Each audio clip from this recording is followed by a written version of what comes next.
The 1980s transformed American retail forever. This was the decade when shopping became an experience, not just a necessity. Shopping malls reached their golden age, and retail chains expanded across the country like never before. These stores didn't just sell products. They created memories that defined a generation. From stores offering in-store babysitting to ones that introduced many Americans to their first home computer, here's a look at the iconic stores of the 1980s that have since vanished from our streets. 1. Woolworths was one of those stores everyone knew in the 1980s. You couldn't miss their big red signs with gold letters. The best part was their lunch counter, where you could get a grilled cheese sandwich and a milkshake without spending much money. The wooden floors would creak as you walked around, and you could find pretty much anything there, from pet food to picture frames. What made Woolworths special was that it wasn't just a store. It was where people met up and hung out. The prices were good, and the staff knew everyone in town. But when bigger stores like Walmart came along with cheaper prices, Woolworths had trouble keeping up. After being open for 117 years, they closed their last store in 1997. 2. Service merchandise. Shopping at Service Merchandise was different from any other store in the 1980s. When you walked in, they gave you a clipboard and a pen. Instead of taking things off the shelf, you wrote down the numbers of what you wanted to buy. The cool part came after. You'd wait at a counter and watch your stuff come down on a conveyor belt from the warehouse upstairs.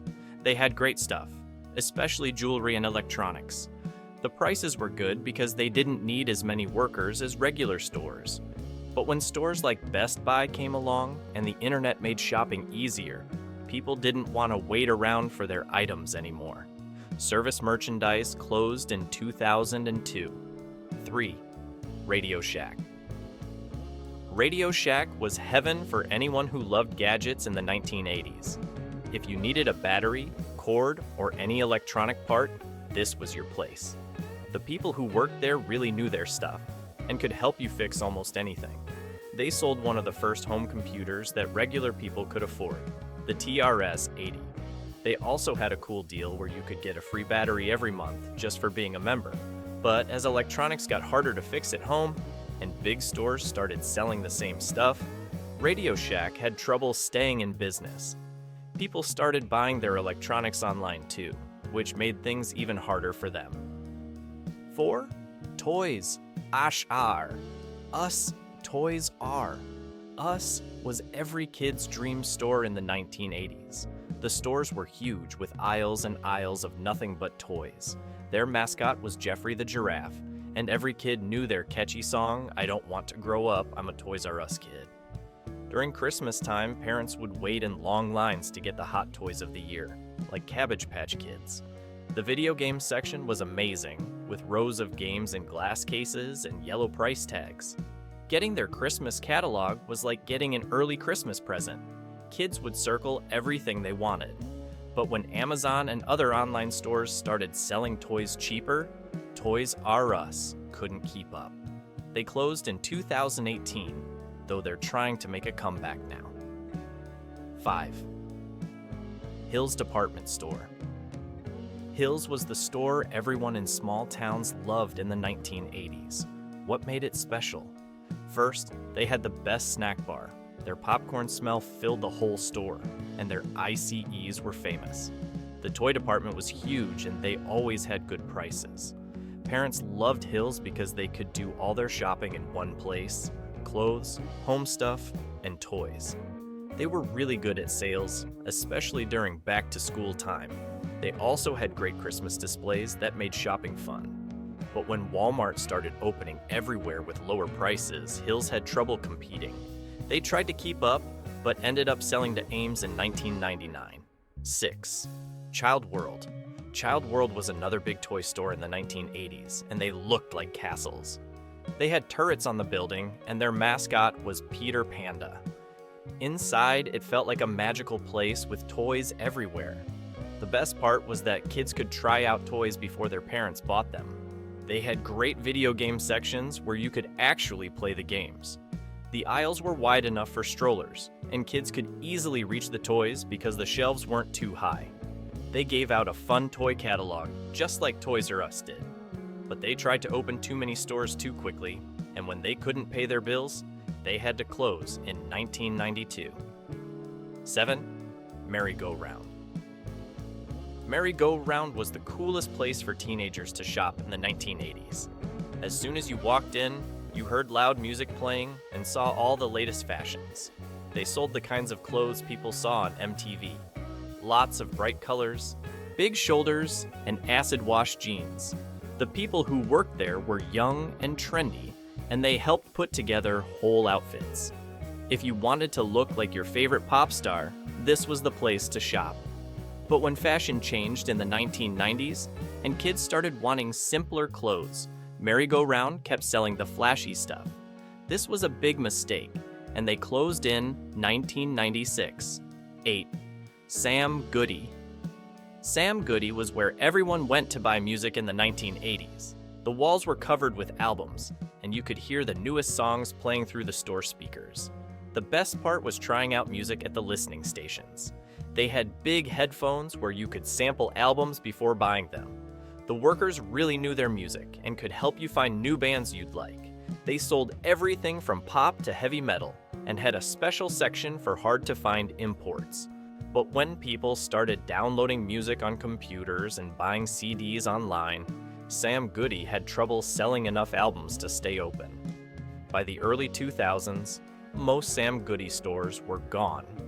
9. Montgomery Ward. Everyone called it Ward's for short, and in the 1980s, it was a store where families could get everything they needed. They had clothes, furniture, tools, and even a car repair shop. Kids loved getting the Christmas catalog, which they called the Wish Book, and would spend hours looking at all the toys. The store had its own brands that were cheaper than name brands, but still good quality. They had a section called Electric Avenue that sold TVs and stereos. Ward's had been around for over 100 years, but they couldn't keep up when places like Walmart started selling stuff cheaper. They tried to update their stores, but it was too late. In 2001, they closed for good, and a lot of people were sad to see them go. 10. KB Toys. Every mall in the 1980s had a KB Toys. The stores were small but packed with toys from floor to ceiling. The best part was the bargain bins at the front. They always had cheap toys that kids could buy with their allowance money. Even though KB was smaller than Toys R Us, they often had better prices. Parents liked stopping there while doing other mall shopping because they could find good deals on birthday presents. The aisles were so stuffed with toys that finding something was like going on a treasure hunt. But when malls started losing customers and online shopping got popular, KB couldn't keep making money. They closed all their stores in 2009. The stores were really clean and organized, which made shopping there pleasant. They were great for back-to-school shopping because they had good prices on clothes and supplies. Their holiday decorations were amazing, especially at Christmas time. You could get almost anything there: clothes, toys, home stuff, and electronics. The prices weren't as low as Walmart, but the quality was better. Eventually, they got caught in the middle. They weren't as cheap as some stores and weren't as fancy as others. By 1999, they couldn't make enough money to stay open. 12th Circuit City. Circuit City was the place to go for electronics in the 1980s. Their stores stood out with big red walls and lots of TV screens playing all at once. They had everything electronic you could think of: TVs, stereos, video games, and computers. The salespeople really knew what they were talking about and could explain all the new technology. Their prices were good, and they offered warranties on everything. One cool thing was their TV wall, where they'd have dozens of TVs playing the same thing. But when Best Buy came along with better prices and better locations, Circuit City had trouble keeping up. They tried to change things around, but ended up closing in 2009. 13. Lionel Kitty City. Lionel Kitty City was another fun toy store from the 1980s. What made it special was their amazing train displays. After all, they were started by the same company that made Lionel trains. They had working train sets running through the store that kids would watch for hours. The store wasn't as big as Toys R Us, but they had great prices and really friendly workers. During Christmas time, they would set up huge train layouts that made shopping feel magical. They also had a great selection of board games and dolls. But running a toy store got harder when bigger stores started selling toys for less money. Even though kids loved the train displays, their parents started shopping at cheaper stores. By the early 1990s, Lionel Kitty City had to close its doors. 14. Gemco was different from other stores because you had to be a member to shop there in the 1980s. But the membership was worth it because their prices were really low. They sold everything: groceries, clothes, furniture, and electronics. One really cool thing about Gemco was that some stores had free babysitting while parents shopped. They also had a snack bar where you could get hot dogs and ice cream for cheap.